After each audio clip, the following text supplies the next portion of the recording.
You're here for a purpose. Nothing happens by chance. And I know that maybe most of us are not biblical scholars, and probably few people know the meaning of the name Zecharia. But the meaning is, the Lord has remembered. God remembered so many times in Scripture to remind us about Jerusalem, but how extraordinary that those of us seated here today, that God has remembered again to send another Zecharia to make sure we don't forget. So will you please welcome Zecharia Sitchin.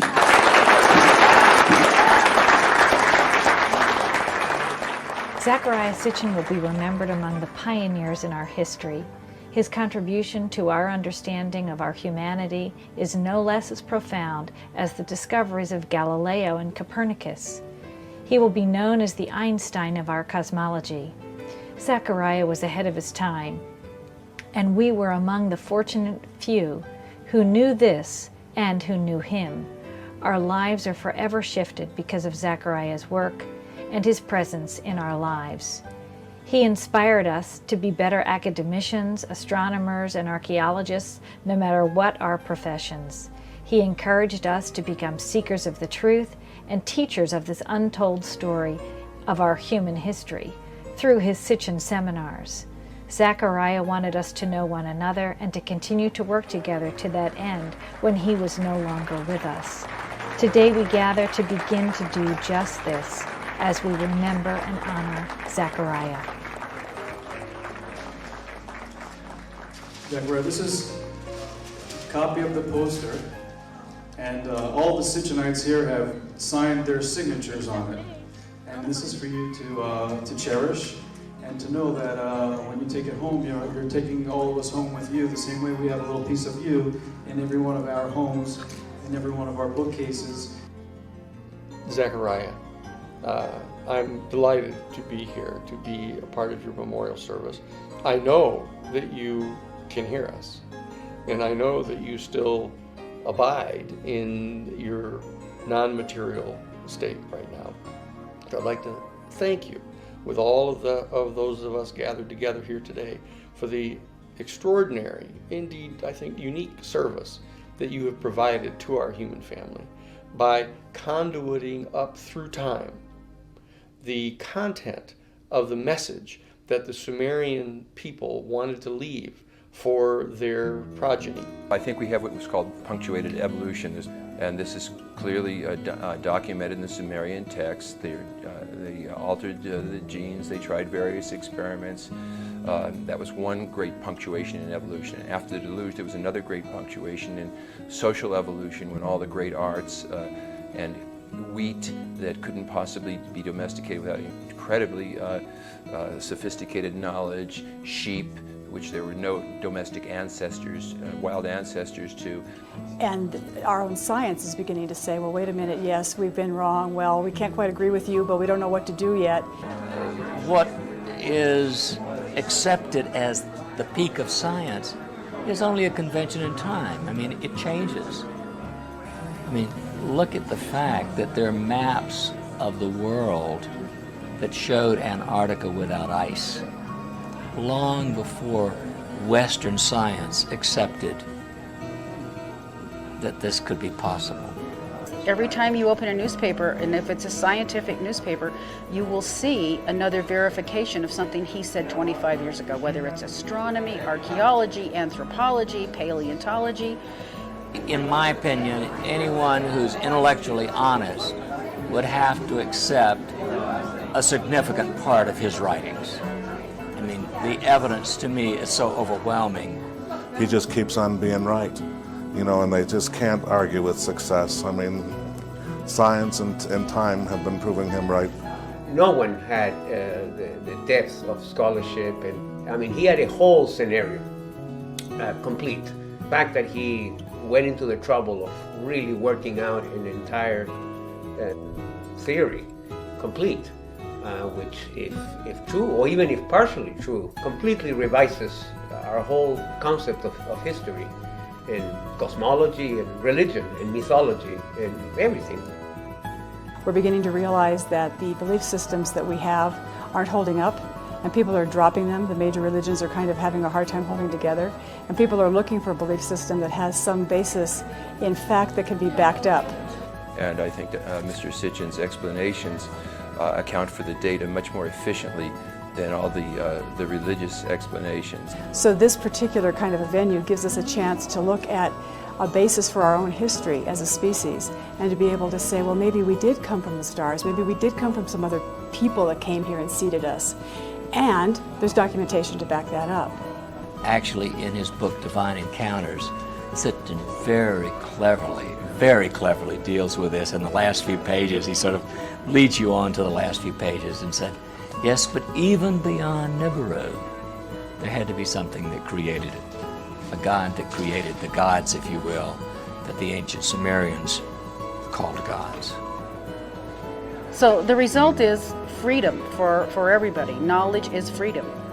I think it's freedom to know who you are and to decide how you're going to act without having, a structured religious or a structured organization tell you.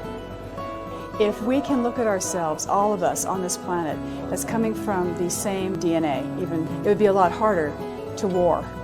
I can remember actually weeping as I read some of your work, because questions that had bothered me and literally tortured me for so many years, and I couldn't find the answers and I couldn't find where to go, and there you had it. My life is divided into pre-Zaccaria and Zaccaria later.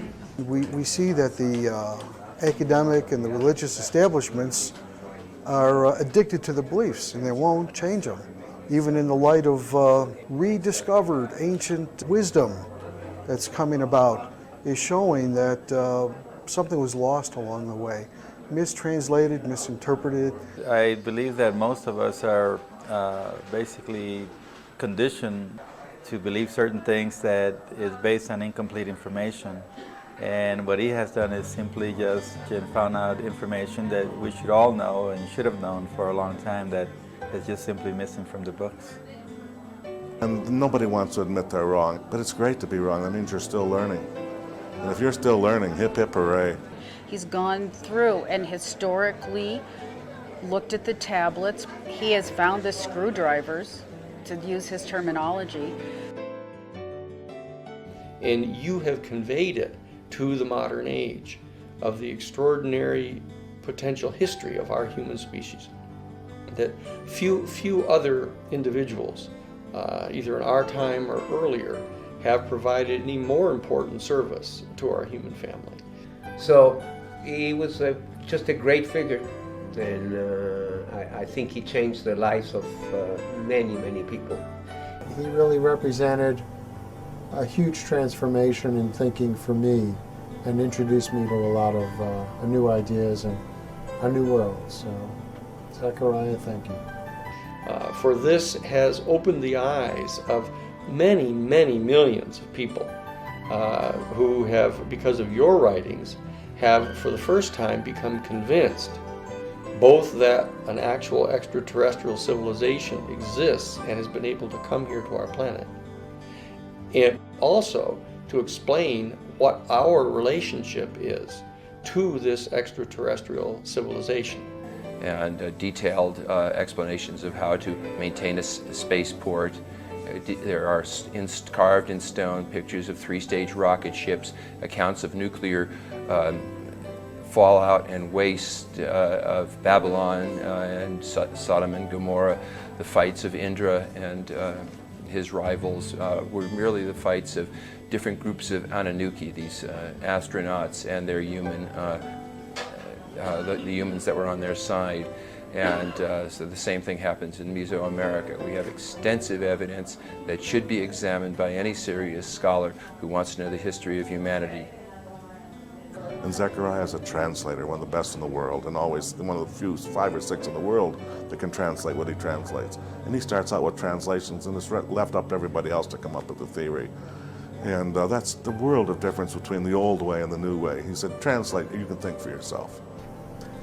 It's nice to see that Zacharia's work is being now, is making it to television in Ancient Aliens.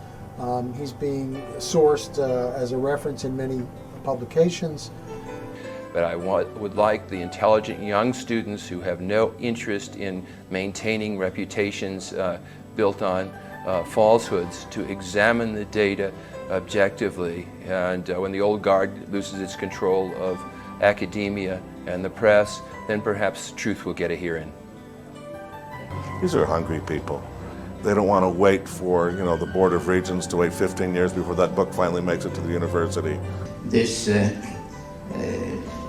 interest and loyalty that is partly expressed here today has sustained not only the book, it has also sustained me, because after each such event I feel re-energized. I feel that what I've been doing in my life has not been a waste. It had a purpose, it had a meaning. Zecharia. Few people in history have provided any greater service. And we gathered here today would like to thank you and tell you how deeply appreciative we are of the service you have performed for all of us. Thank you, Zecharia. We look forward to welcoming you back in your next incarnation. That's great. That's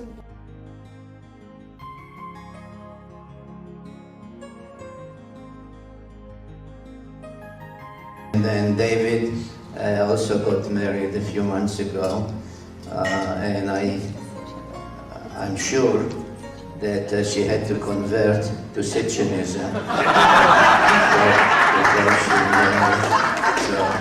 So mazel tov.